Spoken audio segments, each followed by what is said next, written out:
ఈ గరిటతో 3 గరిటెలు ఆయిల్ వేసుకోవాలి. వేసాను అనమాట. ఆయిల్ బాగా కాగాలి. ప్లేన్ చేసిన పచ్చిరొయ్యలు వేసుకోవాలి.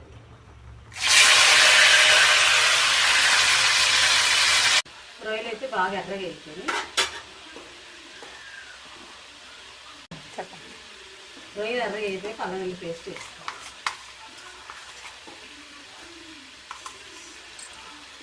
దీంట్లో కావాల్సిన ఉల్లిపాయలు, టమాటాలు, కరివేపాకు ఉల్లిపాయలు, పచ్చిమిరకాయలు వేసుకోవాలి. రొయ్యలు అల్లం వెల్లుల్లి పేస్ట్ అయితే ఎర్రగా అయిపోయింది. ఉల్లిపాయలు బాగా మగ్గాలి కాబట్టి కొద్దిగా ముందు సాల్ట్ వేసుకోవాలి సరిపడా. టమాటాలు అయితే మిక్సీ పెట్టుకోవాలి. ఉల్లిపాయలు అయితే ఎర్రగా వేగిపోయినాయి. సో టమాటా పేస్ట్ వేసుకున్నాం. టమాటా పేస్ట్ వేసుకున్నాక ఒకసారి కలుపుకోవాలి.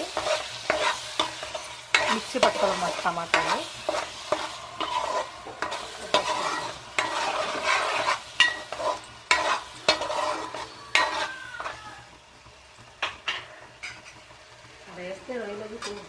పసుపు కూడా వేసుకోవాలి. గోంగూర పక్కన కళాయిలో మగ్గు పెట్టుకోవాలి.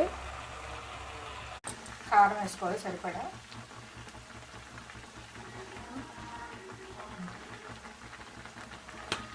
గోంగూర చూడండి మగ్గిపోయింది. కొద్దిగా మగ్గితే అయిపోయింది. గోంగూర అయితే మిక్సీ పట్టేసి ఇలా వేసేయాలి. మిక్సీ పెట్టాలన్నమాట. అదే మెత్తగా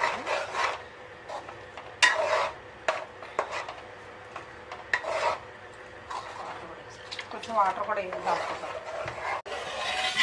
కూర అయితే అయిపోయింది.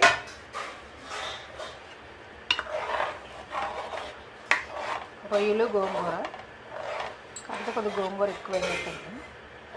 సో చూడండి టేస్ట్ అయితే చూసేద్దాం.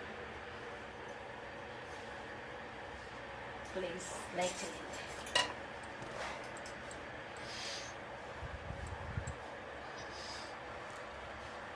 చాలా వేడిగా ఉంది.